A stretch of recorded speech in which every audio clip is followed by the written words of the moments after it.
भक्ति मैया का। ज्ञान वैराग्य दो बेटे हैं। भक्ति और ज्ञान एक दूसरे के पूरक हैं। जब जीवन में भक्ति आती है तो ज्ञान स्वतः प्रकट हो जाता है। जैसे मीरा जी को हो गया, जैसे कबीरदास जी को हो गया, सूरदास जी को हो गया। जीवन में भक्ति भगवत प्रेम आया तो ज्ञान अपने आप प्रकट हो गया। ज्ञान के लिए अलग से श्रम नहीं करना पड़ता। और जिसके जीवन में ज्ञान आएगा तो स्वतः वैराग्य हो जाएगा। ज्ञान आने के बाद वैराग्य के लिए अलग से कोई प्रयत्न नहीं करना। ठीक वैसे ही जैसे सूर्य नारायण के उदित होते ही अंधकार को भगाने के लिए अलग से कोई प्रयत्न करने की आवश्यकता नहीं है। जैसे ही सूर्य उदित होंगे स्वतः अंधकार की निवृत्ति हो जाएगी। उसी प्रकार ज्ञान होते ही निश्चित ही मोह और ममता की निवृत्ति हो जाएगी और अपने आप भगवत भक्ति का प्रकाश जब होगा तो ये अंधकार भाग जाएगा। ममता को गोस्वामी जी ने काली अंधेरी रात कहा है। ममता तरोण तिमिर अंधियारी। तरुण माने अंधेरा। ममता रूपी रजनी, ममता रूपी रात्रि बड़ी गहरी रात्रि है। इसमें दो उल्लूक रहते हैं। जैसे रात्रि में उल्लू रहते हैं, उल्लू विचरण करते हैं, तो ममता रूपी रात्रि में दो उल्लूक रहते हैं। कौन कौन से? राग द्वेष उलोक सुखकारी।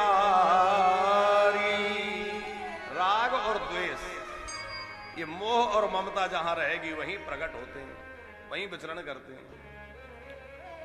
तो ममता रूपी रात्रि का नाश कैसे हो? बोले ज्ञान रूपी सूर्य प्रकट हो जाए। जहां ज्ञान रूपी सूर्य प्रकट होगा वहां से ये तिमिर, ये अंधेरा, ये रात्रि भाग जाएगी। ज्ञान कहां से प्रकट हो? बोले ज्ञान के प्राकट्य के लिए भक्ति की आवश्यकता है। भक्ति जननी है।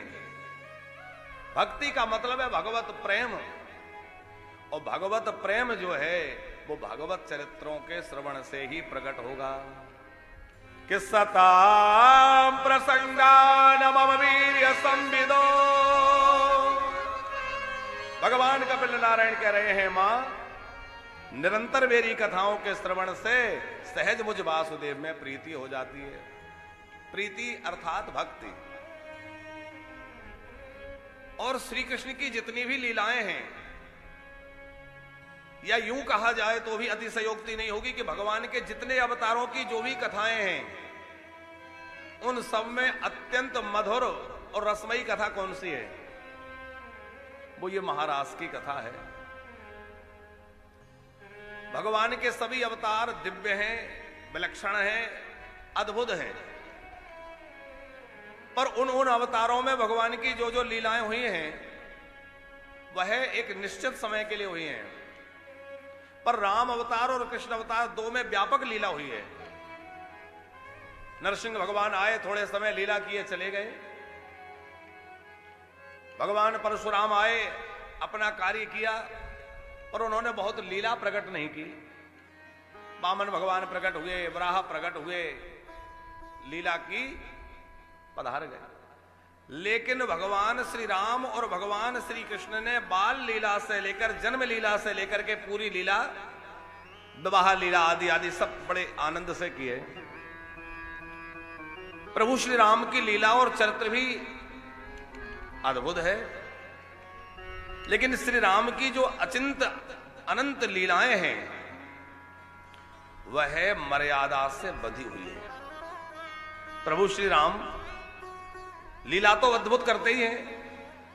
कोई पुराण ऐसा नहीं है जिसमें राम जी के लीला का कुछ ना कुछ अंश ना हो। कोई ऐसा पुराण नहीं जिसमें राम जी के चरित्र का कुछ यत्किंचित वर्णन ना आया हो। सब पुराणों में कथा है।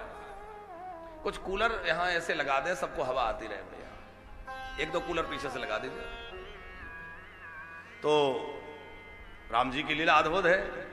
और उस राम जी की लीला से भी ज्यादा, यद्यपि कोवन छोड़ कहा था अपराधो, रामकृष्ण दो नहीं है, भेद नहीं है, लेकिन प्रभु श्री राम मर्यादा का पालन करते हैं। और हमारे श्री मुरली मनोहर सरकार जो है यह है बड़ी ही रसमयी लीला करते हैं। यहां कोई मर्यादा की बात नहीं है। यहां तो प्रेमोन्नत होकर के उन समस्त भक्तों को आनंद और रस देने के लिए ठाकुर जी लीला करते हैं जो पिछले सभी अवतारों में भगवान से कोई ना कोई भाव जोड़े। कृष्ण अवतार एक ऐसा अवतार है कि किसी भी अवतार में किसी भक्त ने प्रभु से कोई भाव जोड़ा, वो चाहे पर शूर्पणखा हो, फिर चाहे वो बलि की बेटी रत्नमाला हो, यहां निषादराज गोह की मां, कोई भी भक्त हो, उन्होंने जो जो भाव भगवान से वहां रखे वो श्री कृष्ण अवतार में आकर के प्रभु ने पूर्ण किए, सबकी कामना पूर्ण की है। तो भगवान के जो अवतार हुए हैं उन अवतारों को देख करके जैसे जैसे भाव भक्तों में आए प्रभु ने पूर्ण किए, पर विशेषतः माधुर्य भाव जिन भक्तों के मन में आया कि हम ठाकुर जी को अपना प्रियतम बना लेते और हम इनकी प्रियतमा बनकर के, इनकी प्रिया बनकर इनकी सेवा करते, इनके चरण दबाते, इनके मुखोल्लास के लिए हम इनकी सेवा करते, पंखा झलते, कुसुम सेज पर विश्राम करा के इनके चरण चापते, आदि आदि भाव जिन भक्तों के मन में आए, चाहे मत्स्य अवतार हो, वराह अवतार हो, कछुए के रूप में भगवान का कच्छप अवतार हो, तो जो जलचर थलचर नवचर जहां जिन जीवों के मन में, केवल मनुष्य के मन में ही नहीं, अरे भगवान मत्स्य बने तो जलचर जीवों के मन में प्रणय भाव आ गया, कितने सुंदर है। तो जिन जिन जीवों के मन में, जिन जिन भक्तों के मन में भगवान के प्रति माधुर्य भाव आया, तो उस माधुर्य रस की पूर्णता के लिए भगवान उन सबके प्रियतम बने और प्रियतम बनकर के वृंदावन में निकुंज की लीला में उन सबको वह रस प्रदान किया है।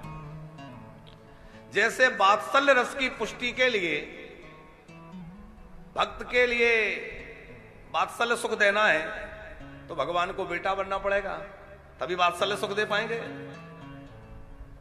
किसी को दास रस का आस्वादन कराना है, ठीक से आनंद देना है तो उसके स्वामी बनना पड़ेगा, उसको दास स्वीकार करना पड़ेगा। सखा भाव की पुष्टि के लिए उसका सख्य भाव स्वीकार भगवान को करना पड़ेगा, मित्र बनेंगे भगवान तभी वो भाव पूर्ण होगा। ठीक उसी प्रकार माधुर्य रस को पुष्ट करने के लिए भगवान को प्रियतम बनना पड़ेगा और उन माधुर्य रस के भक्तों को अपनी प्रिया बनाना पड़ेगा, तभी उस रस की पुष्टि होगी कि नहीं। इसलिए भगवान ने उन सबको अपनी प्रिया के रूप में स्वीकार किया है। भगवान की जो अचिंत लीलाएं हैं सभी दिव्य हैं, पर श्री कृष्ण की जो मथुरा लीला है, द्वारिका लीला है, वृंदावन लीला है, इनमें सबसे ज्यादा गंभीर लीला कौन सी है? बोले द्वारिका लीला जो है उससे अंतरंग और गहरी लीला जो है वो है मथुरा लीला। मथुरा लीला से भी दिव्य गहरी और अनंत ऐश्वर्य संपन्न माधुर्य रस से समन्वित और बड़ी गंभीर लीला है वृंदावन लीला। वृंदावन में ठाकुर जी दिखते तो बड़े सरल हैं, पर ये लीला बड़ी गहरी है। इस ब्रज लीला में भी जो 3 प्रकार की लीला है, एक माखन चोरी, एक गौचारण और तीसरी गोपियों के साथ में रास लीला। तो उसमें जो भगवान की माखन चोरी लीला है उससे ज्यादा गंभीर और आनंदमयी है गोचारण की लीला। मां ग्वाल वालों के साथ बछड़े चढ़ाते चढ़ाते प्रभु ऐसी ऐसी लीलाएं करते हैं जिनको देख के ब्रह्मा जी जैसे मोहित हो जाते हैं। ब्रह्मा जी भी मुह्यंती है तो सूर्या मोहित हो जाते, चकित हो जाते हैं, ये ब्रह्म है। अच्छा देखो, नाटक करो तो ऐसे करो जैसे जीवन जी रहे हो, तो अभिनय में जान आ जाएगी, और जीवन जी रहे हो तो ऐसे जियो मानो नाटक कर रहे हो तो उसकी आसक्ति मिट जाएगी। साहब ये मानो कि हम नाटक कर रहे हैं। जीवन जी रहे हो तो ये मान के जियो कि प्रभु ने मुझे ये भूमिका दी है और इस संसार के रंगमंच पर मुझे ये अदाकारी देकर भेजा है। अब मैं अपनी अदाकारी कितनी बढ़िया ढंग से कर पाता हूं ये मेरे ऊपर है। तो हम अपने अदाकारी को बहुत बखूबी करने की प्रयत्न करें, कोशिश करें, है? और श्रीवास्तव जी अपना अभिनय बढ़िया करने के बाद ठाकुर जी से क्या कहें? बोले ठाकुर जी से कहिए कि भगवान यदि आप मेरे अभिनय से प्रसन्न हैं कि मैंने बहुत बढ़िया नाटक किया, आपने मुझे संसार में जो भी पात्रता देकर भेजा था वो पात्र मैंने ठीक बनके और ठीक से पात्रता की, तो आप मुझे उपहार दीजिए। तो उपहार क्या देंगे, क्या उपहार चाहिए? तो प्रभु से कहिए कि प्रभु यदि आप मेरे अभिनय से प्रसन्न हैं तो मुझे उपहार दे दो कि अब मुझे दोबारा संसार में मत भेजना, अपने चरणों में रख लेना, ये उपहार चाहिए। और आप कहें कि नहीं नहीं तुमने अभिनय ठीक से नहीं किया, तो भैया जो अभिनय बढ़िया नहीं करना जानता है ऐसे कलाकार को मंच पर उतारते क्यों? अरे जो बढ़िया नहीं कर जानता उसको क्यों भेजते हो? तो प्रभु इस बार मुझसे बढ़िया नहीं हुआ, अगली बार भेजना ही मत, अब तो अपने पास ही रख लेना है? तो जीवन ऐसे जिया जाए। हमारे ठाकुर जी लीला करते हैं, लेकिन अद्भुत लीला, जिसको देख करके ब्रह्मा जी जैसे मोहित हो जाते हैं। तो माखन चोरी की लीला से ज्यादा गंभीर लीला जो है वो गोचारण की लीला है, और गोचारण से भी अधिक गंभीर और रहस्यमयी लीला है निकुंज की लीला, जो रास की लीला है। उस रास लीला में भी 3 भेद, एक सखाओं के साथ कुंज की लीला, सखियों के साथ निकुंज की लीला, और फिर जो है श्री किशोरी जी के साथ राधा जी के साथ नित्य निकुंज की लीला अथवा नित्य निवृत्त निकुंज की लीला। देखो भूमिका हम बहुत ज्यादा लंबी नहीं बनाएंगे क्योंकि समय थोड़ा है, और बहुत विस्तृत भूमिका बनाने में हम लोग जिस रस की चर्चा करना चाहते हैं वो शायद छूट जाएगा। हम लोग गोपी गीत का आनंद लेना चाहते हैं, क्योंकि सप्ताह क्रम में जो कथा होती है उसमें महारास के प्रसंग के लिए, गोपी गीत के लिए पर्याप्त समय नहीं होता। और आचार्यों ने इतना चिंतन रास की लीला का, गोपी गीत का, इन भावों का किया है कि उसको कहने के लिए तो 10-20 दिन भी कम पड़े। जीवन पर्यंत लोग डूबे रहते हैं।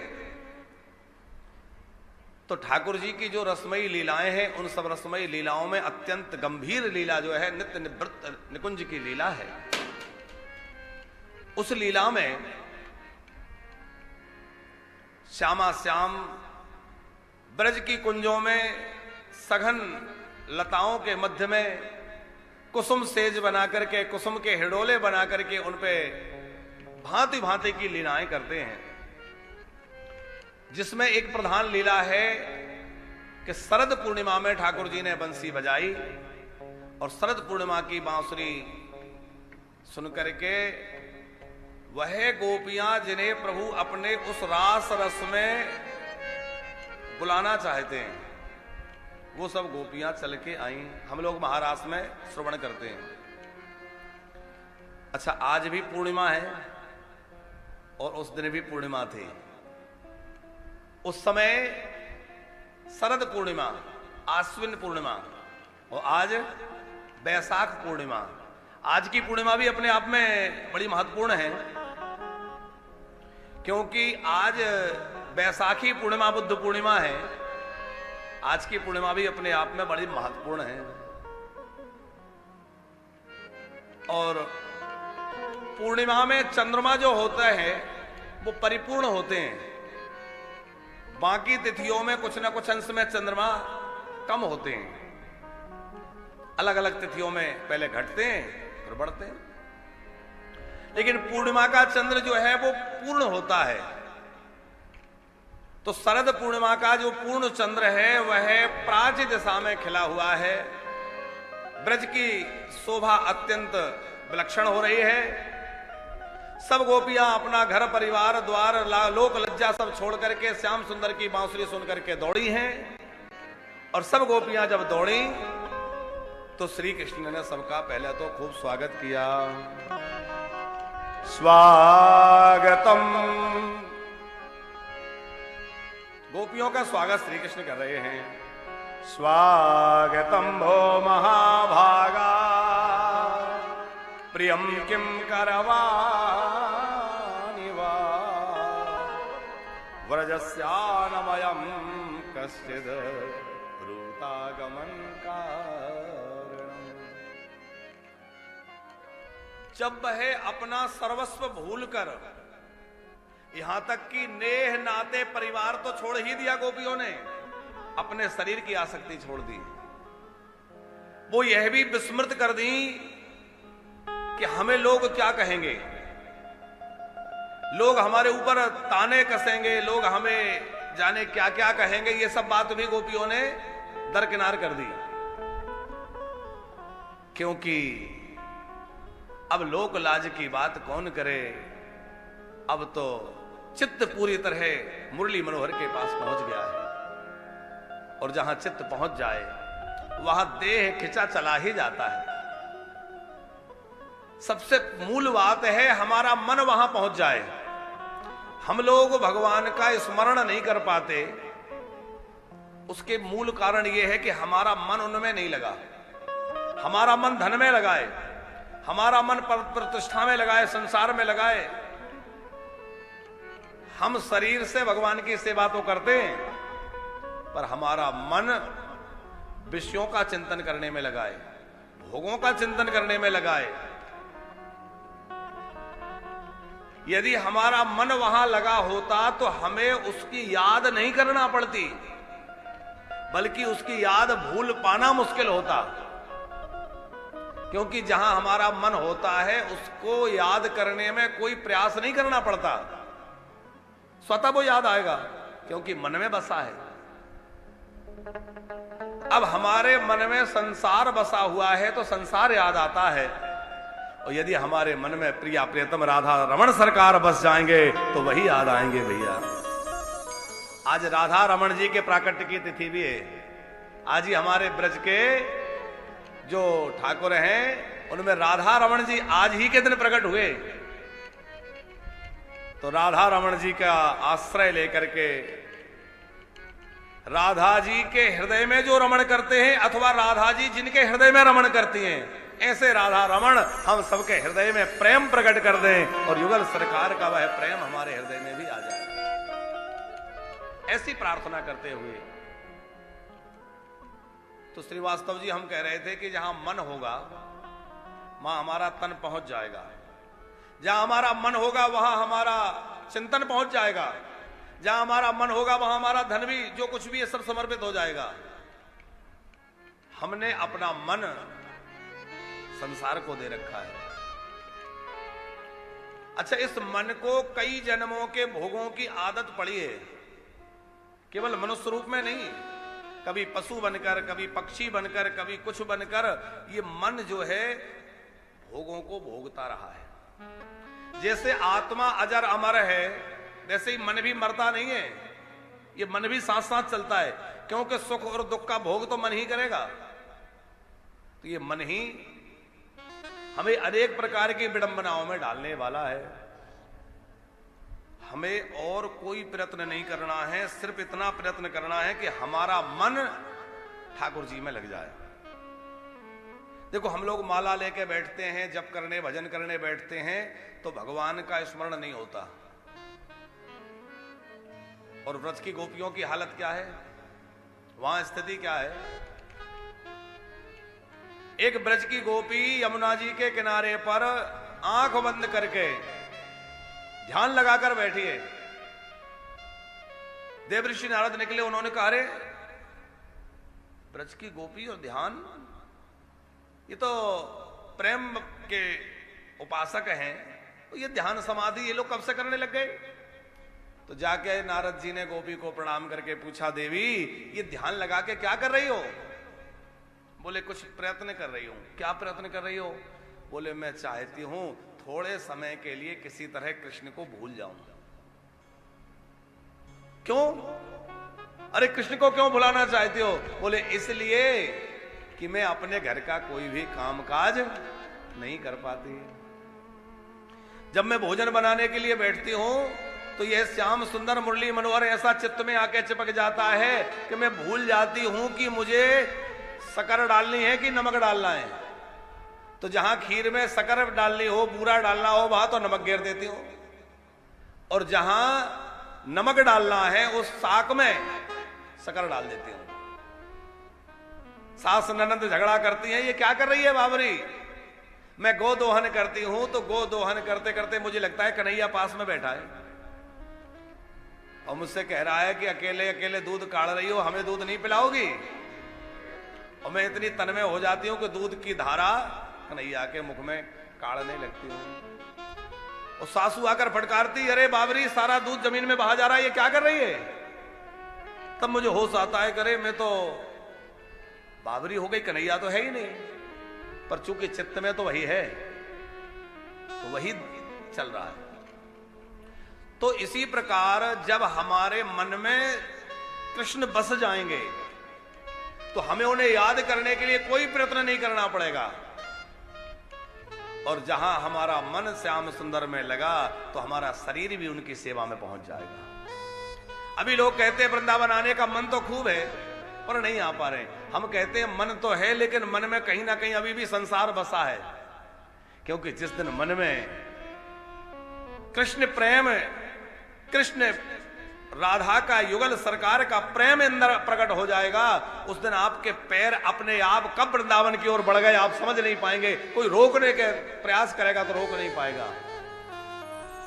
उसका उदाहरण है श्री करमेती जी, भक्तिमती मीरा जी, महाप्रभु चैतन्य महाप्रभु तो खैर सब जगह विचरण नाम प्रचार में लगे। करमेती जी का चरित्र भी हमने कुछ दिन पहले सुनाया था। परिवार ने रोकना चाहा, रात्रि में निकल के भाग आई। मीरा जी भागी कि नहीं। तो यह उदाहरण हम इसलिए कह रहे हैं कि जिसका चित्त वहां चला जाएगा, जिसका मन वहां पहुंच जाएगा, उसका शरीर कब पहुंच जाएगा उसको पता भी नहीं चलेगा। उसके पैर रुकेंगे नहीं। अभी हम लोग बस ऊपर से कह रहे हैं कि मन तो बहुत हो रहा है, मन तो बहुत हो रहा है, पर वास्तव में बात यह है कि मन हो तो रहा है लेकिन वैसा नहीं हो रहा जैसा होना चाहिए, क्योंकि मन वहां पहुंचा ही नहीं है। मन तो परिवार में, संसार में, धन में लगा है। कि कबीरा मन निर्मल भयो, कि कबीरा मन निर्मल भयो,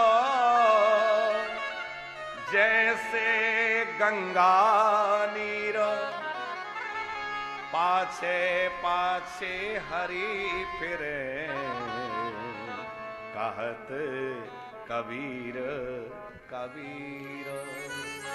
जब आपका मन एकदम निर्मल होकर उस प्रभु में लग जाएगा तो आपको उनके पीछे नहीं चलना, बल्कि श्याम सुंदर आपके पीछे चलने लगेंगे। ब्रज की गोपी कहती है, मैया मैं क्या करूं, मेरे साथ में नंद नंदन सदैव पीछे पीछे चलते रहते हैं। ब्रज गोपी कह रही है, भैरवी श्याम लगोई संग डोले, श्याम लगोई संग डोले, माई मेरो श्याम लगोई संग डोले, माई मेरो श्याम लगोई संग डोले। हाँ श्याम लगोई संग डोले, श्याम लगोई संग डोले, माई मेरो श्याम लगोई संग डोले, माई मेरो श्याम लगोई संग डोले। ये गोपी अपनी सासू से कह रही है, माँ मेरे पीछे पीछे नंद नंदन सदा ढोलते रहते हैं। मैं जहां जाऊं, जो भी करने जाऊं, श्याम सुंदर मेरे पीछे लगे रहते हैं, मेरे पीछे पीछे डोलते रहते हैं। बहुत बढ़िया चल रहा है। जिते जाओ तित आड़ो ही डोले, जित जाओ तित आड़ो ही डोले, माई मेरो श्याम लगोई संग डोले, माई मेरो श्याम लगोई संग डोले। और क्या कह रही है ब्रजांगना, कहा करूं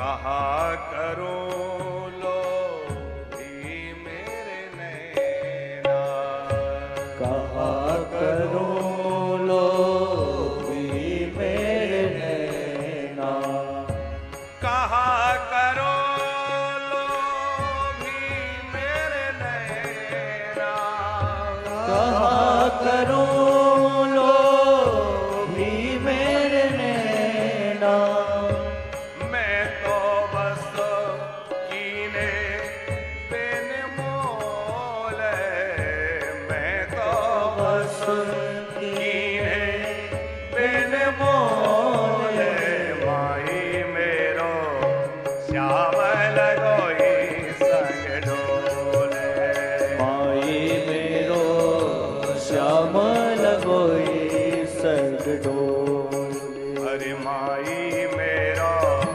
श्याम लगोई संग डोले, ओ माई मेरो श्याम लगोई संग डोले।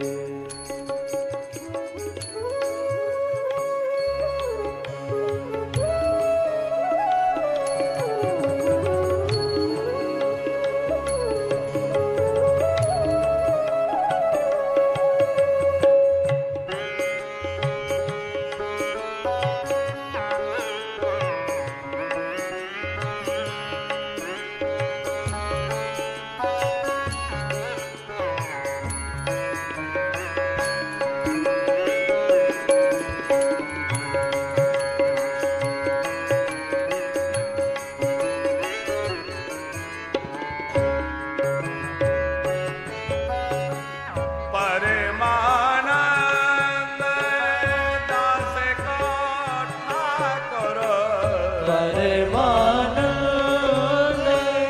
दास को ठाकुर, परमानंद दास को ठाकुर, परमानंद दास को ठाकुर, हंस हंस घूंघट खोले मेरी, हंस हंस घूंघट खोले, माई मेरा श्याम लगोई संग डोले, माई में तो श्याम लगोई संग डोले, जिते जाओ तिते आड़ो ही डोले, जित जाओ तित आड़ो ही डोले, अरे माई मेरा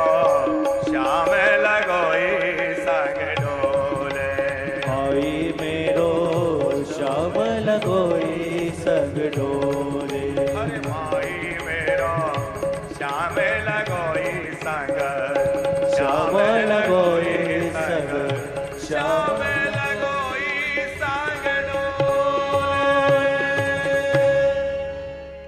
जित जाओ तित आड़ो ही डोले, जित जाओ तित आड़ो ही डोले, हरि माई मेरो श्याम लगोई। संग डोले, जब हमारा मन उसमें पूरी तरह से लग जाएगा तो हम उसके पीछे चलेंगे, ये नहीं बल्कि वो हमारे पीछे चलने लग जाएगा। कबीरा मन निर्मल भयो जैसे गंगा नीर, पाछे पाछे हरि फिरे कहत कबीर,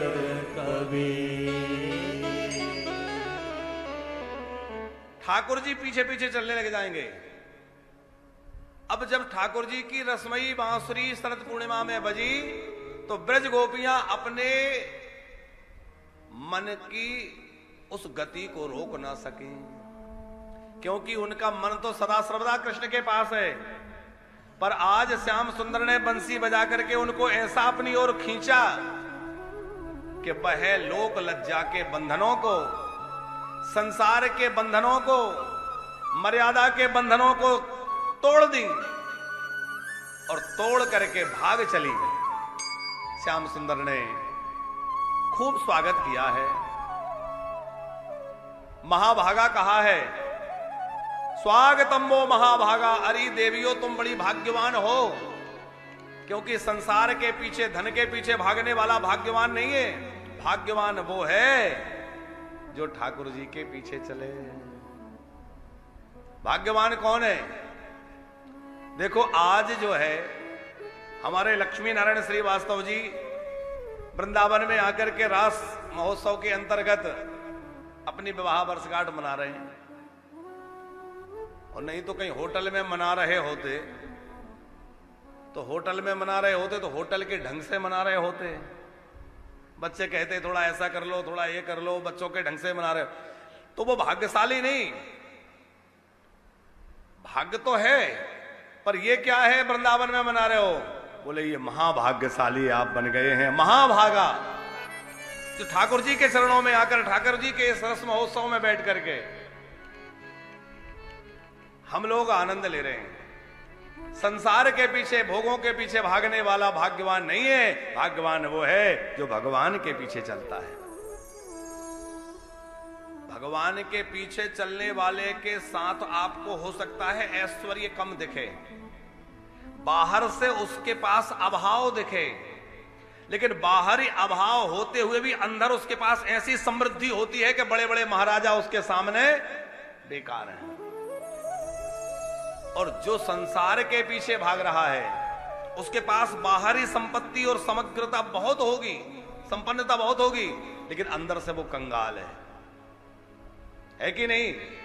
ऐसे लोग हैं जिनके पास कितनी दौलत है उनको खुद नहीं पता है, पर चित्त इतना अशांत है कि पल भर के लिए चैन नहीं है। दवाई खाते हैं तब तो नींद आती है, दवाई खाते हैं तब भोजन कर पाते हैं, दवाई खाते हैं तब पचता है, गोली खाते हैं तो भूख लगती है, गोली खाते हैं तो पचता है, गोली खाते हैं तो नींद आती है, और कभी कभी गोली से ही चले भी जाते हैं। गोली के भर जीवन हो गया है। बाहर से बहुत समृद्ध दिखने के बाद भी कई बार अंदर से व्यक्ति टूटा बिखरा और हताश होता है।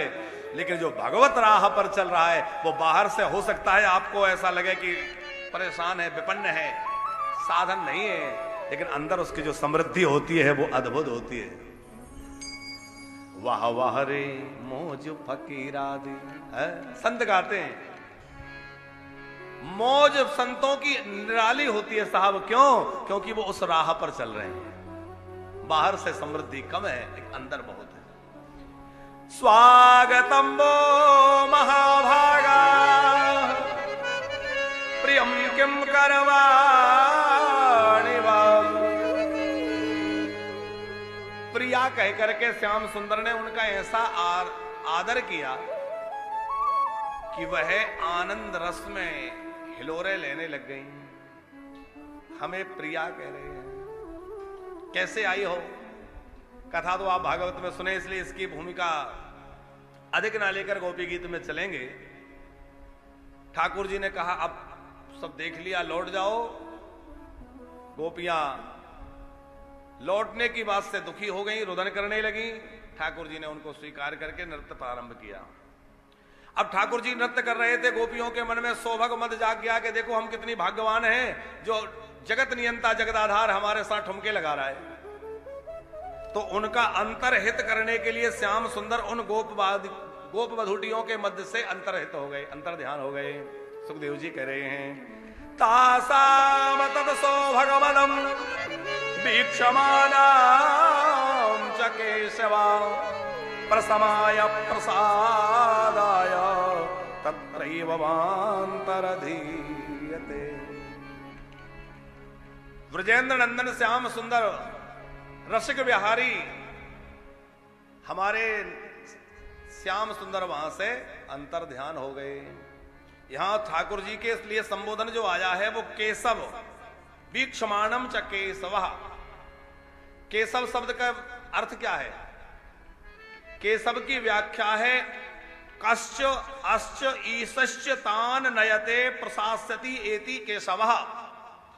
जो ब्रह्मा विष्णु आदि को भी अनुशासित करके उन सबके ऊपर शासन करे,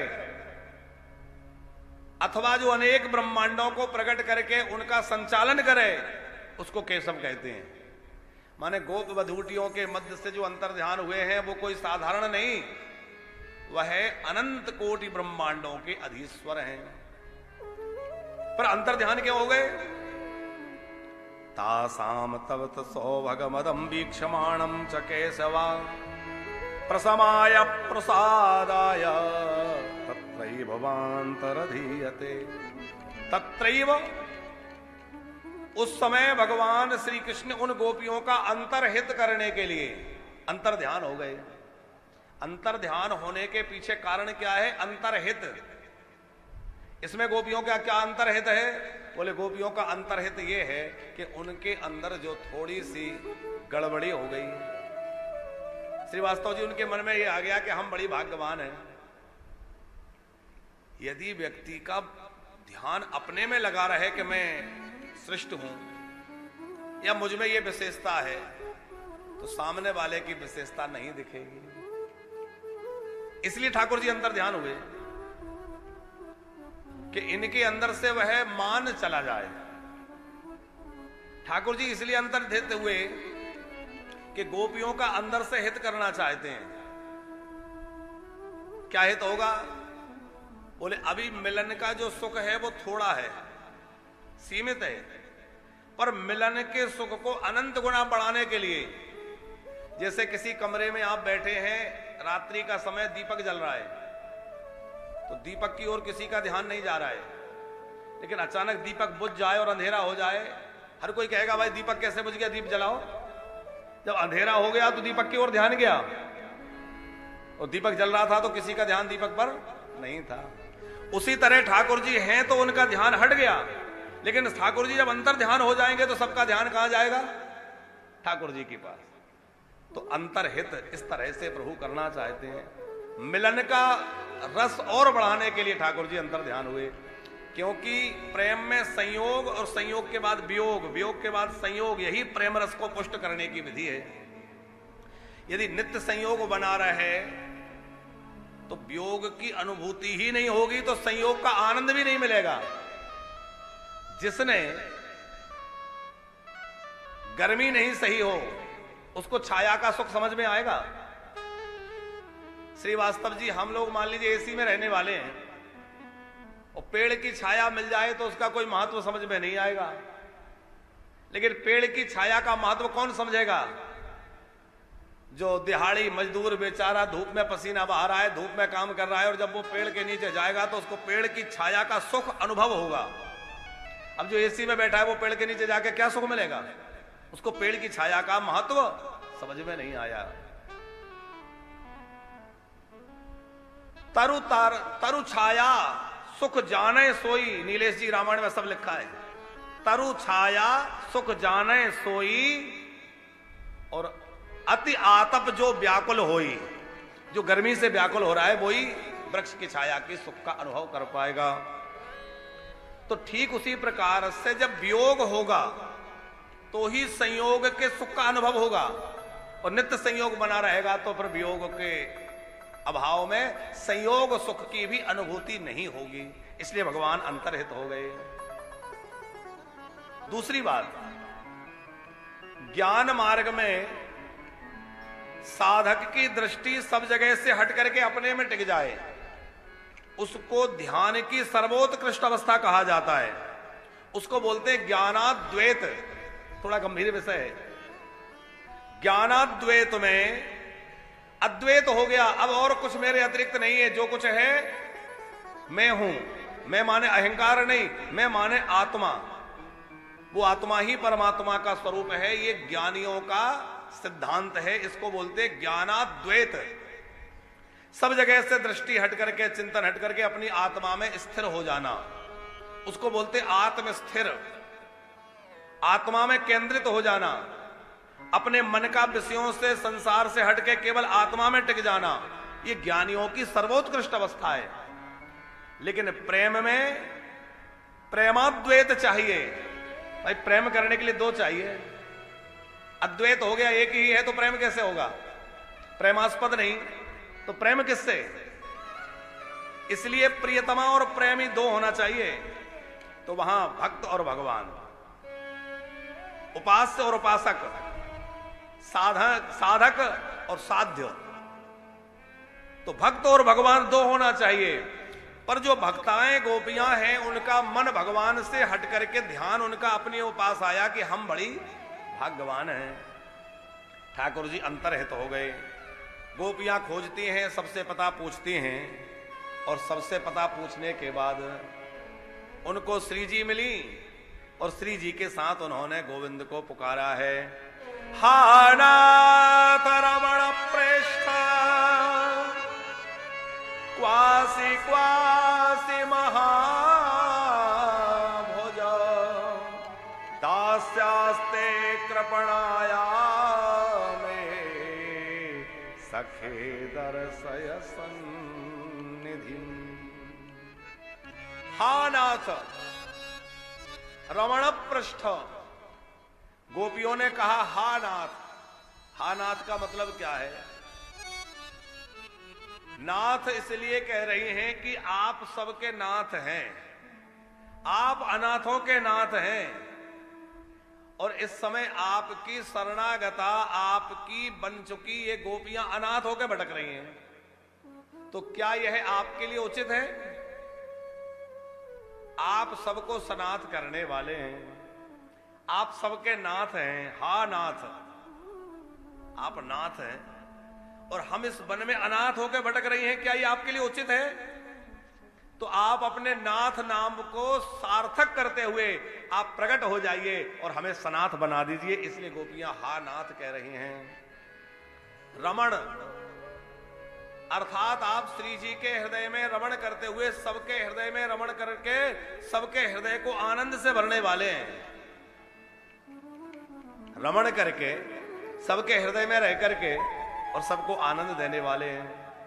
और इस समय हम आपके लिए सब कुछ छोड़ छाड़ के चले आई तो हमें दुखी करके चले गए। तो क्या यह आपके रमण नाम के अनुकूल व्यवहार है? एक और तो आप सबको आनंद देने वाले हैं और दूसरी ओर आप हमें विरह में जला रहे हैं। तो विरह में हमें क्यों जला रहे हैं? आप प्रकट हो जाइए, आ जाइए। पृष्ठ, हे प्रियतम। पृष्ठ कह रही है, प्रियष्ट माने प्रियतम। अब प्रियतम क्यों कह रही है? देखो एक एक शब्द का बड़ा गहरा अर्थ आचार्यों ने किया है। प्रियतम का कार्य है कि अपनी प्रिया के लिए निरंतर सुख प्रदान करे। जो अपनी प्रिया को निरंतर सुख दे वो पृष्ठ प्रियतम। और आप हमारे प्रियतम हैं, आप ब्रज गोपियों के प्रियतम हैं और आपकी शरणागता हम गोपियां वन वन में भटक रही हैं। रात्रि का समय है, ये वन का स्थान है, क्या ये आपके लिए उचित है?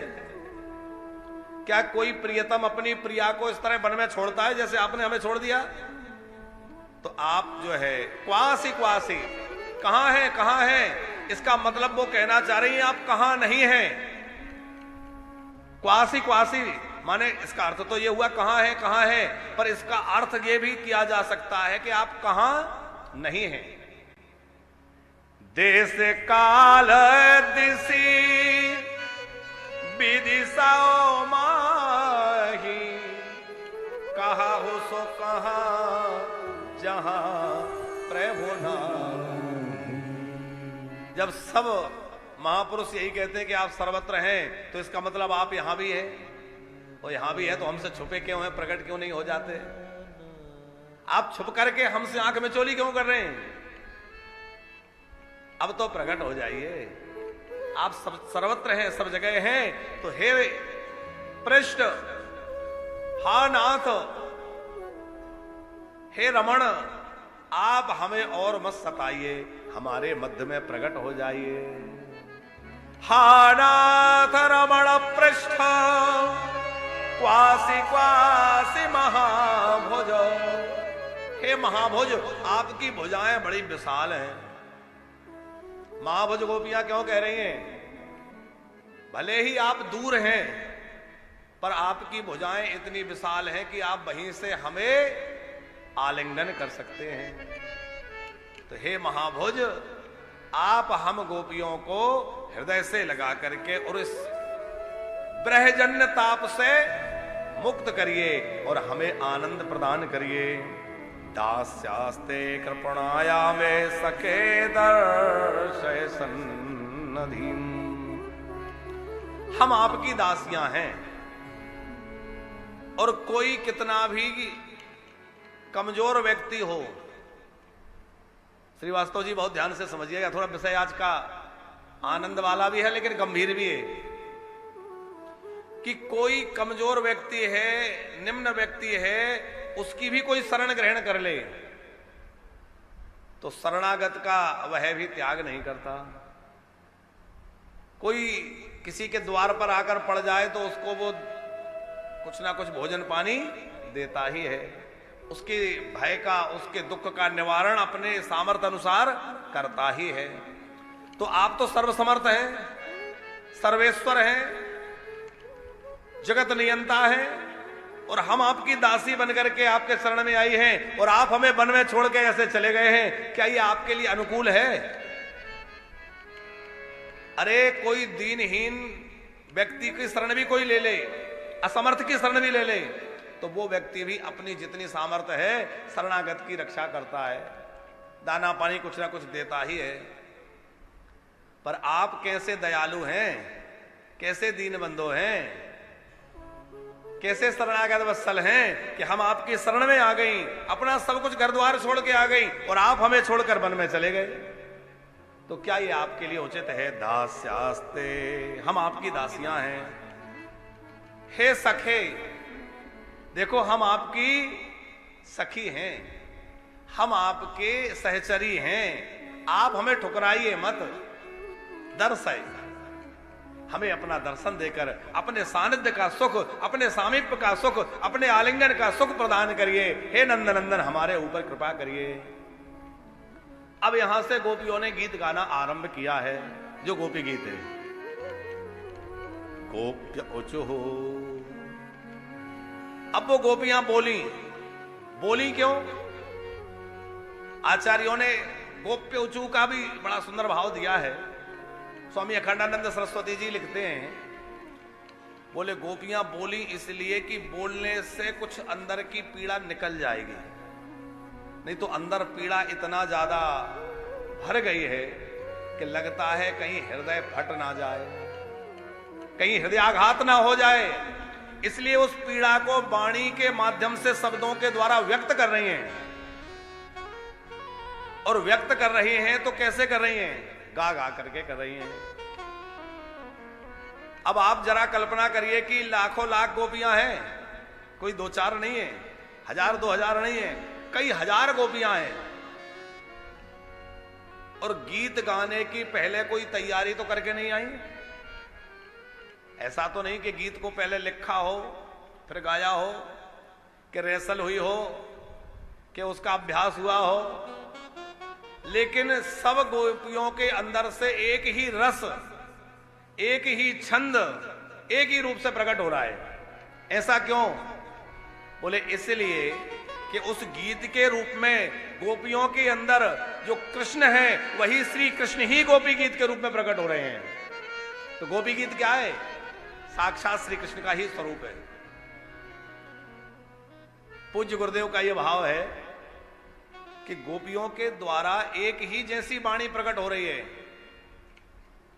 इसका मतलब है कि जो अंदर उनके रस भरा हुआ है वह रस ही छंद निबद्ध होकर के, छंदबद्ध होकर के वह रस रूप श्री कृष्ण ही मुख से निश्रित हो रहा है और गोपी गीत के छंदों के रूप में प्रकट हो रहा है। जयति तेधिका जन्मना प्रजा प्रयत इंदिरा शाश्वत जयति तेधिका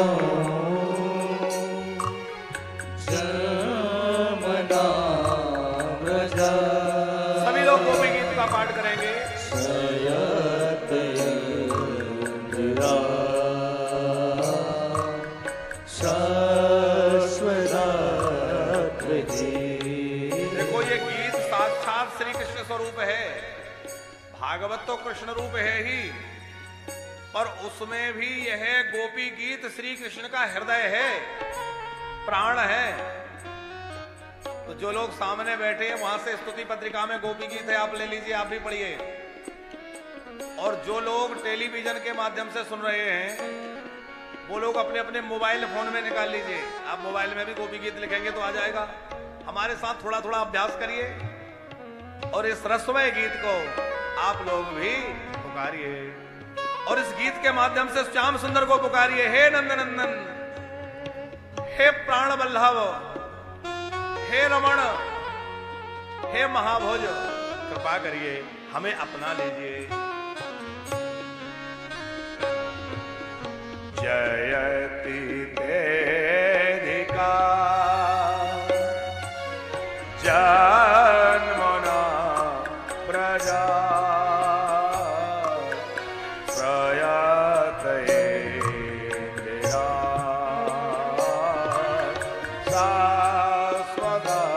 शाश्वतत्रये। जयति तेधिका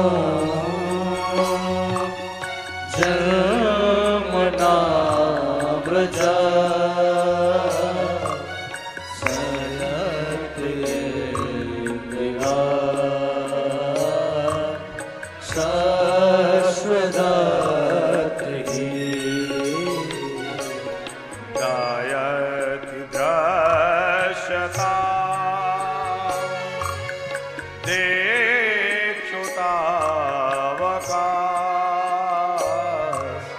वैद्रता सव त्वां विचिन्वते। गायति देश्यता देक्षुतावका स्त्वैधृता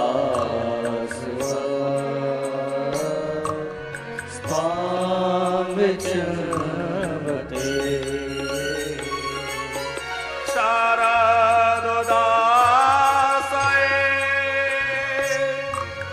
साधुजातसा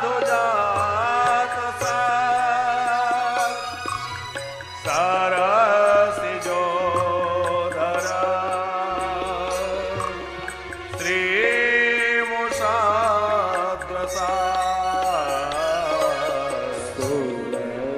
गात ते सुखदासिका वरद नेक तो नेह क्यों बता। विश्व जलापया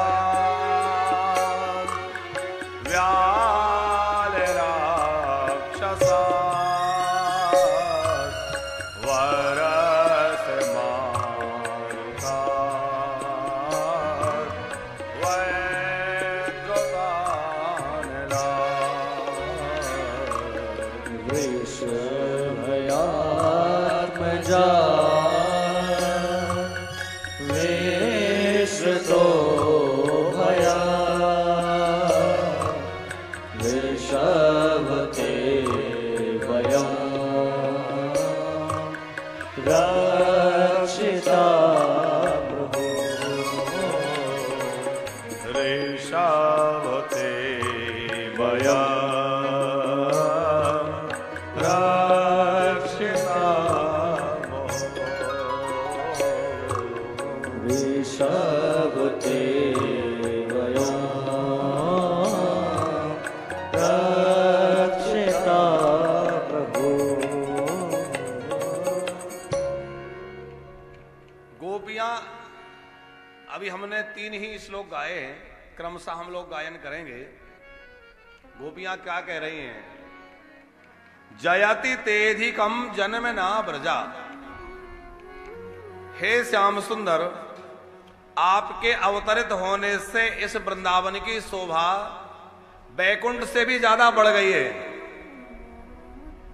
इसका अर्थ यह है कि इस ब्रज की शोभा तो पहले भी थी। वृंदावन सर्वकाल सुखावहा है, सदा ही वृंदावन शोभायमान होने वाला है। लेकिन आपके अवतरित होने से इस ब्रज की शोभा और अधिक बढ़ गई, ये और अधिक शोभायमान हो गया। वैष्णव मत में सबसे श्रेष्ठ यदि कोई स्थान है, वैष्णव मत में सबसे श्रेष्ठ स्थान कोई है तो वो है बैकुंठ। गोलोक, साकेत आदि जो हैं वो बैकुंठ के ही प्रादेश मात्र हैं, अलग अलग उसी के भाग हैं। तो मूल वैष्णव सिद्धांत का क्या है? बैकुंठ। गोपियां कह रही हैं आपके प्रकट होने से ब्रज की महिमा, ब्रज का सौंदर्य बैकुंठ से अधिक हो गया है, क्योंकि बैकुंठ को वह सब प्राप्त नहीं है जो वृंदावन को प्राप्त है। ऐसा क्या है वृंदावन में जो बैकुंठ में नहीं है? बोले बैकुंठ में आपके चरणों का स्पर्श बैकुंठ की भूमि को प्राप्त नहीं है। आपको कभी चलना हो तो एक और तो दारूक नाम के सारथी रथ लेके खड़े रहते हैं, आइए रथ में विराजिए। दूसरी ओर गणुर जी महाराज खड़े रहते हैं सावधान होकर के, ठाकुर जी कहीं जाएंगे तो मैं अपनी पीठ पे उठा के ले जाऊंगा। गणुर जी यदि आकाश मार्ग से जा रहे हैं तो गणुर जी, पृथ्वी पे जाना है तो रथ तैयार है, और जल में चलना है तो सुंदर नौकाएं लगी हैं। तो अब पृथ्वी पर पैदल चलें तो चलें कब? बोले कदाचित कभी 10-5 कदम चलना भी हो तो बड़ी सुंदर जड़ाऊ जूतियां पहन लेते हैं। पार्षद हाथ में जूतियां लेके खड़े हैं, आप ये धारण करिए, दलीचे पड़े हुए हैं। तो ब्रज की उस बैकुंठ की भूमि को निरावृत चरणों का स्पर्श प्राप्त नहीं होता। लेकिन यदि वृंदावन की विषय में विचार किया जाए तो गोपियां कह रही हैं इस वृंदावन में आप जो है गायों के पीछे नंगे पैर दौड़ते रहते हैं। इस वृंदावन की भूमि को आपके चरणों का स्पर्श खूब प्राप्त हो रहा है, और केवल चरणों का ही नहीं, आपके पूरे श्रीअंग का स्पर्श। कैसे? श्री वास्तव जी ठाकुर जी अपनी मैया से कहते हैं, मैया देख मुझे चंद्र खिलौना ला दे, नहीं तो मैं भूमि पर लेट जाऊंगा। ठाकुर जी कह रहे अपनी मैया से, यदि तूने चंद्र खिलौना नहीं दिया तो मेरी मैया मैं पृथ्वी पर लौट जाऊंगा, और पृथ्वी पर लेट करके सारा श्रृंगार बिगाड़ दूंगा। मैया मैं तो चंद्र खिलौना ले हो, अरे मैया मैं तो चंद्र खिलौना ले हो, मैया मैं तो चंद्र खिलौना ले हो। जय हो लोट अवय धरणी पर, जय हो लोट अवय धरणी पर, जय हो लोट अवय धरणी पे, जय हो लोट अवय धरणी पे, तेरी गोद न आई हो, तेरी गोद नाई हो। अरे मैया मैं तो चंद्र खिलौना ले हो, मैया मैं तो चंद्र खिलौना ले। जय हो लोट अवय धरणी पर, मैं पृथ्वी पर लौट जाऊंगा। और सचमुच हमारे नंद नंदन श्याम सुंदर भूमि पर लोट लगाते हैं।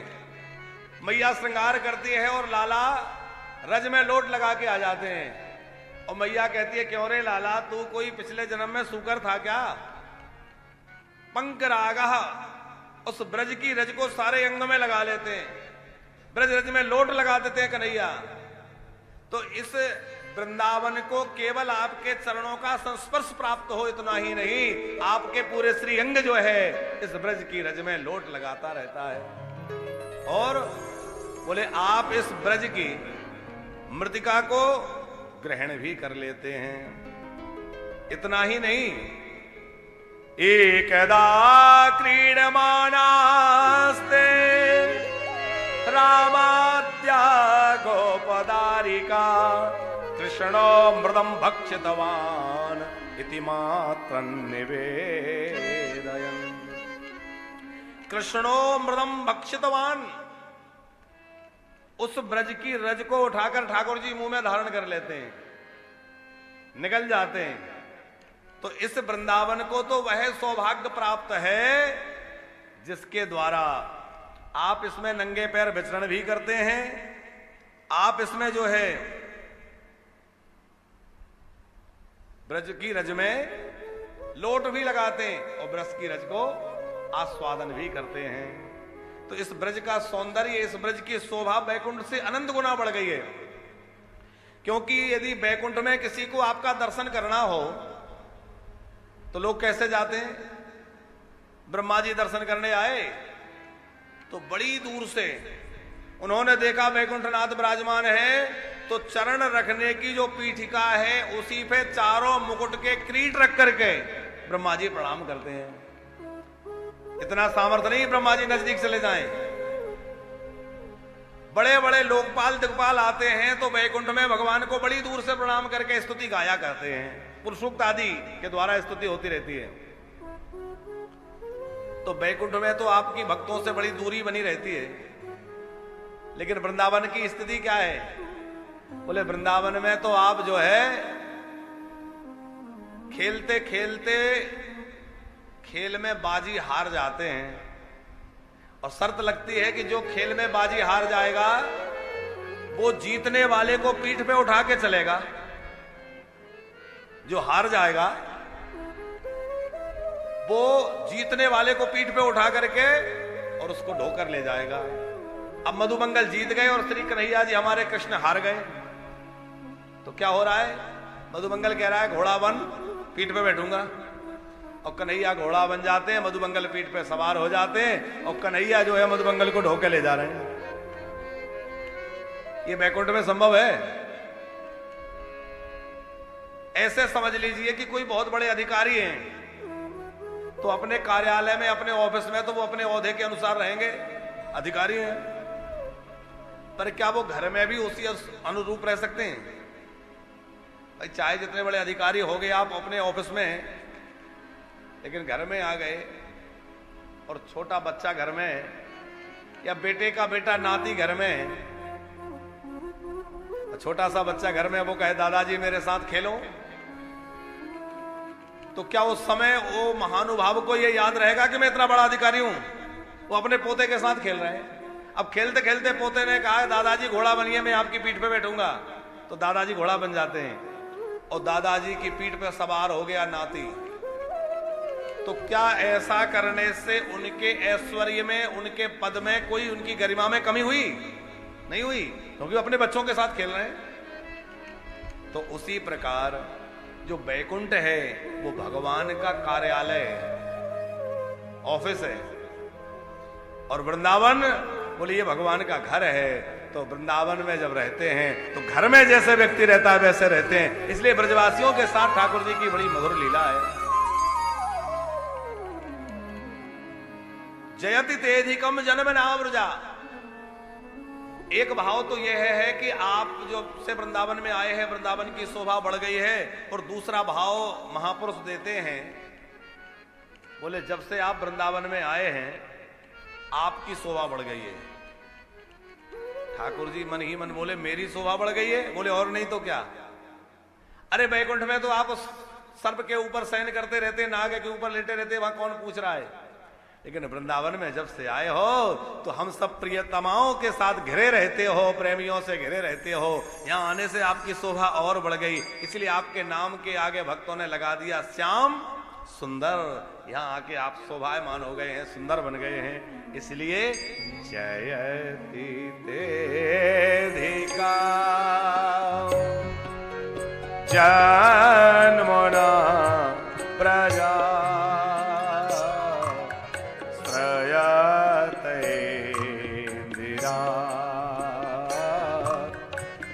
शाश्वत रहे। जयति तेधिको जमना व्रजा शयते इंदिरा शाश्वतत्री। यह वृंदावन अत्यंत शोभायमान हो गया, क्योंकि यहां इंदिरा नाम है लक्ष्मी जी का। शाश्वत माने सदा सर्वदा के लिए आके वृंदावन में निवास करने लगी। लक्ष्मी जो है उनकी एक कृपा कटाक्ष प्राप्त करने के लिए बड़े बड़े देवता लालायित रहते हैं। बड़े बड़े राजाधिराज लोग सदा सर्वदा याचना करते हैं कि लक्ष्मी की एक दृष्टि हमारे ऊपर पड़ जाए। जहां लक्ष्मी के एक कृपा कटाक्ष के लिए बड़े बड़े लालायित रहते हैं, वही लक्ष्मी जी आकर के ब्रज में सेविका बन गई हैं। पुष्पों में सुगंध बन के, पृथ्वी में स्वाद बन करके, कण कण में भगवती लक्ष्मी विराजमान है। पद्माकर सुगंधिना, जो पुष्प खुले हुए हैं उनमें पद्मा भगवती लक्ष्मी सुगंध बन करके व्याप्त हो रही हैं।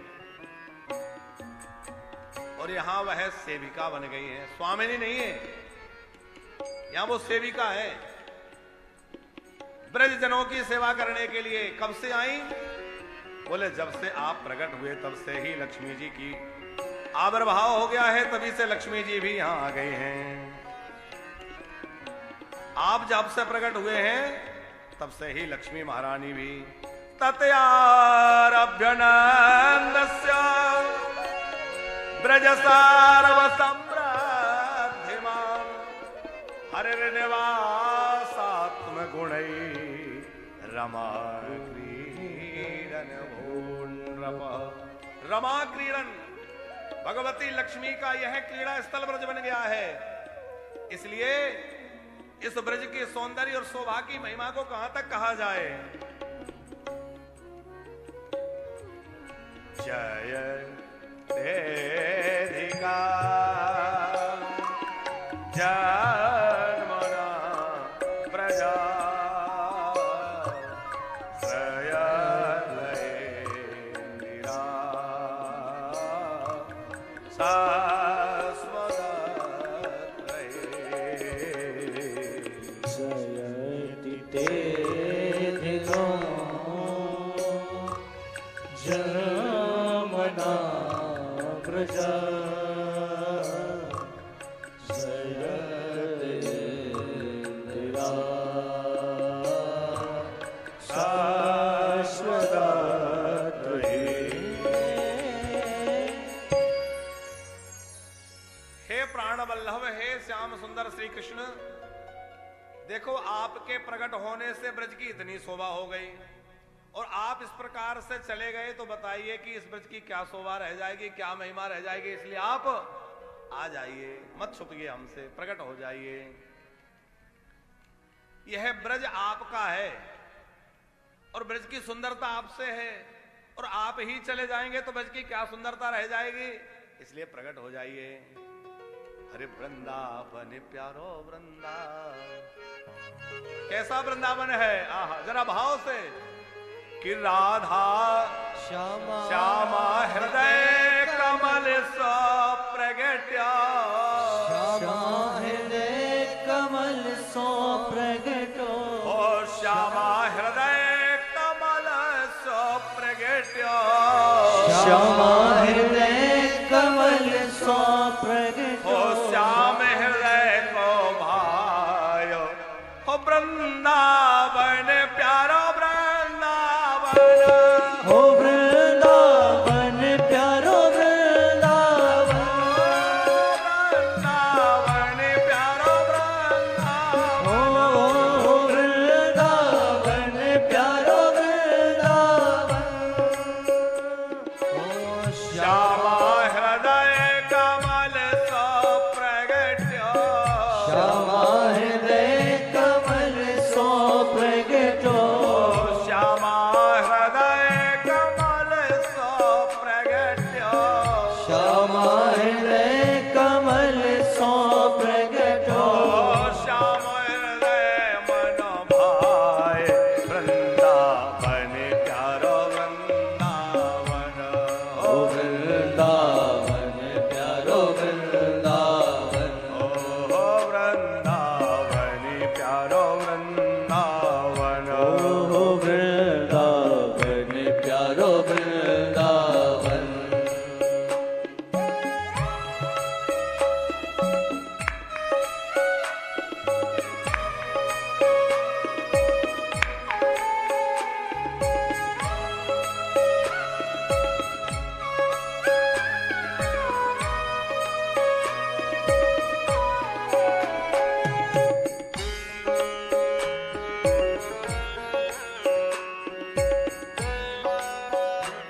अब सुख सागर रूपे उजागर रहे वृंदावन धाम। ओ प्यारे रहे वृंदावन धाम, प्यारे रहे वृंदावन धाम। रूप को स्वामी प्रकट किया जहाँ, रूप को स्वामी प्रकट कियो जहाँ, रूप को स्वामी प्रकट किया जहाँ। रूप को स्वामी प्रकट कियो जहाँ। गोविंद रूप निधान वृंदावन प्यारो वृंदावन। ओ वृंदावन प्यारो वृंदावन, वृंदावन प्यारो वृंदावन। ओ वृंदावन प्यारो वृंदावन।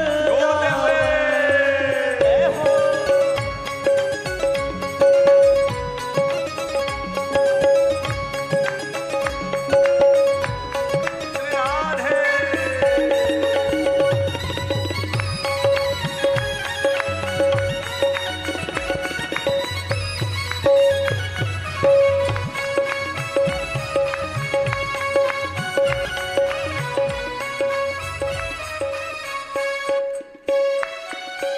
मेरे हाथन से दिन कुंज गलन में प्रजन मन सुख धाम। प्यारे ब्रज जन मन सुखदाम, ओ प्यारे ब्रज जन मन सुखदाम।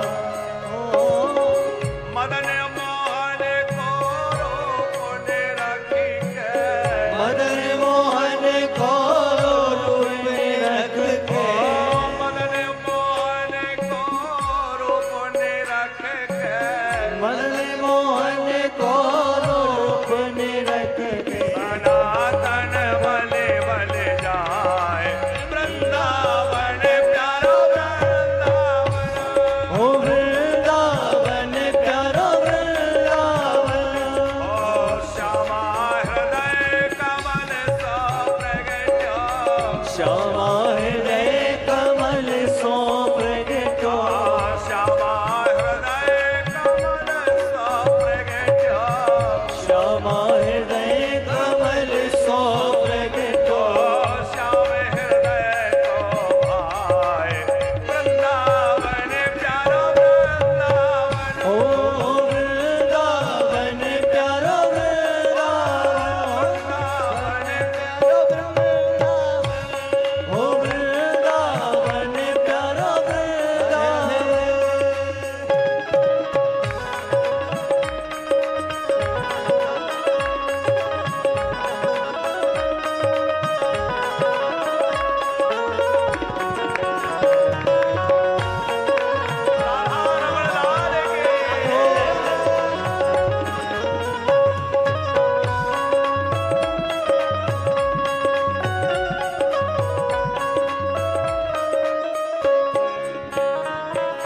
गोपाल भट्ट के हृदय वेदना प्रगट्यो सालगिरा।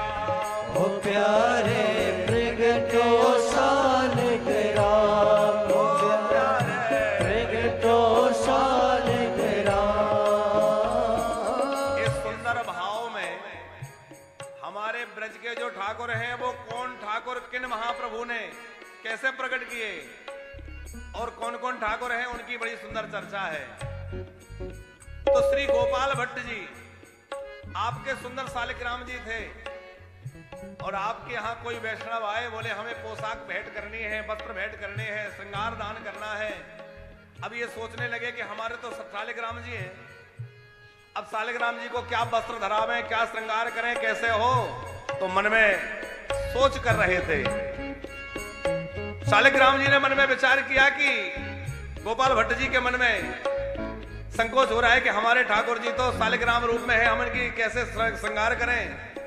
तो वह भगवान शालिग्राम ही आज ही के दिन, आज राजा रमण जी का प्राकट्योत्सव है, तो वह शालिग्राम से ठाकुर जी जो है बड़े सुंदर राधा रमण के रूप में प्रकट हो गए।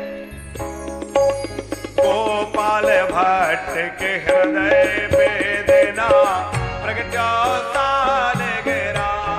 ओ प्यारे प्रगट्यो सालिग्राम, ओ प्यारे प्रगट्यो सालिग्राम।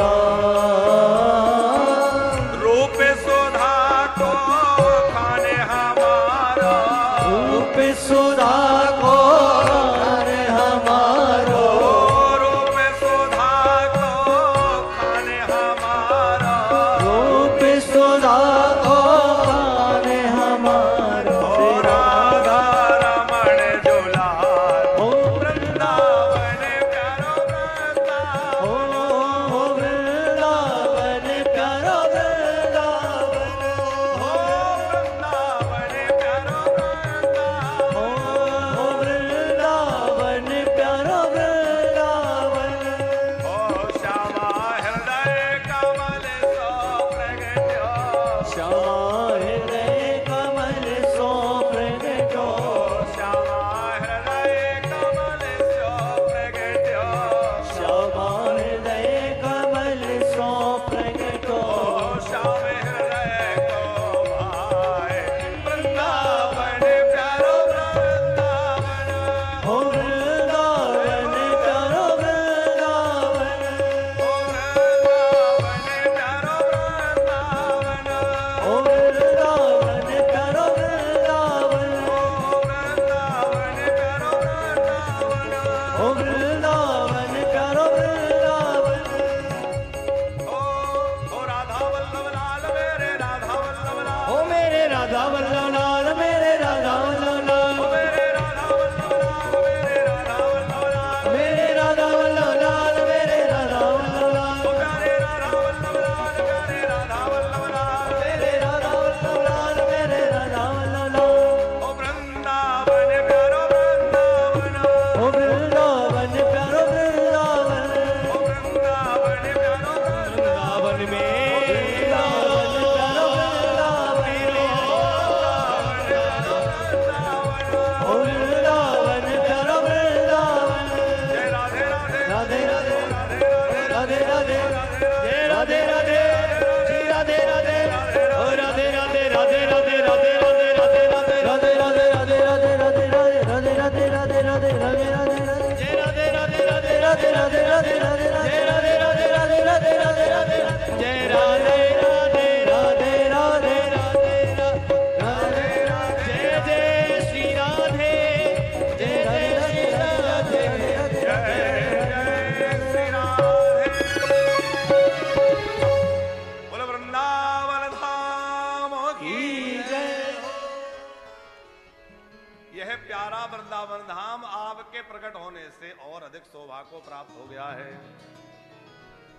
इस ब्रज की इतनी महिमा है श्रीवास्तव जी, बैकुंठ से भी कई गुना अधिक। तभी तो हम सबसे कहते हैं कि भैया जन्म जहां हुआ हो, जीवन कहीं भी बीता हो, लेकिन शरीर छूटे तो श्रीधाम वृंदावन में आकर छूटे, इस प्रेम की भूमि में आकर छूटे। और महापुरुष लोग बड़ी अच्छी बात कहते हैं कि यदि साधन बने, भजन करना आता है, भजन कर सकते हो तो कहीं भी शरीर छूट जाए मुक्ति मिलेगी। भजन कर सकते हो, साधन कर सकते हो तो जहां शरीर छूटेगा वहां भगवत प्राप्ति हो जाएगी।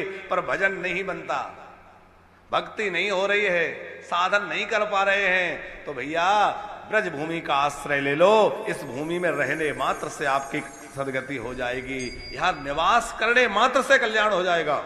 आप कहेंगे कैसे हो जाएगा? तो पहली बात तो इस भूमि की महिमा, ब्रजरज की महिमा के यहां रहने मात्र से कल्याण हो जाए। दूसरी बात आप विचार करिए कि निरंतर सत्संग यहां होता है, लगातार सत्संग की प्राप्ति हो रही है कि नहीं? अभी हम लोग बद्रीनाथ चले गए तो 7-8 दिन इन माताओं के, हमारे यहाँ के लोगों के कठिनाई से निकले। कल हमारी बहन जी कह रही थी अनुज बाला जी के महाराज जी सब कुछ था, लेकिन आप चले गए तो थोड़ा सा यहाँ फीका लग रहा था, क्योंकि हमारी बात नहीं है, बात है सत्संग की। जब कथा होती है, उत्सव होता है तो आनंद रहता है। तो आगे तो हम ऐसी व्यवस्था कर रहे हैं कि मान लीजिए जब वानप्रस्थी लोग रहने लग जाएंगे तो हमें प्रयास तो ये रहेगा कि बाहर जाए ना, हमारी आगे की विचारधारा यही है कि जब पूरा आश्रम तैयार हो जाए, अभी तो इसलिए भागना पड़ता है कि भाई जैसे तैसे करके आश्रम बना के जल्दी से जल्दी सब लोगों को देना है। एक बार बन जाए तो हम भी वृंदावन छोड़ के कहीं ना जाएं और यहीं सत्संग करें, यहीं कथा करें, यहीं कीर्तन करें, यहीं आनंद लें। मान लो कहीं जाना पड़ता है तो हमारी अनुपस्थिति में कोई ना कोई सत्संग के लिए रहे और लगातार सत्संग हो, ऐसी व्यवस्था वानप्रस्थ में की जा रही है। पूरा आश्रम तैयार हो जाए पर लगातार सत्संग की व्यवस्था रहे और साथ में सत्संग के साथ साथ लगातार संकीर्तन हो। इसलिए अखंड संकीर्तन, अभी हमारे यहां जो श्री सीताराम जी की प्राण प्रतिष्ठा जो होने वाली है 10 जून से 16 जून जो उत्सव है, तो इस प्राण प्रतिष्ठा महोत्सव के साथ ही जैसे ही श्री सीताराम जी प्राण प्रतिष्ठित होंगे, विराजमान होंगे, तो अखंड विजय नाम संकीर्तन, विजय नाम समझते हैं आप लोग, श्री राम जय राम जय जय राम, श्री राम जय राम जय जय राम, यह नाम मंत्र जो है अखंड संकीर्तन यहां प्रारंभ हो जाएगा। उसके लिए भी कई भक्त लोग कह रहे हैं कि कैसे हम लोग उससे जुड़ सकते हैं। तो अखंड संकीर्तन में आप जुड़ना चाहें तो एक दिन का संकीर्तन आप अपने नाम से करा सकते हैं। जैसे लोग अखंड रामायण कराते हैं, आप अपने घर में संकीर्तन करते हैं तो बहुत अच्छी बात है, घर में भी संकीर्तन करिए। और आप घर में नहीं कर पा रहे हैं, यहां आइए और एक दिन का अखंड संकीर्तन अपने नाम गोत्र से, अपने परिवार के नाम से कराइए। अभी से लोग बुकिंग करने लग गए हैं, आप लोग भी अपनी चाहें तो एक तिथि ले लीजिए,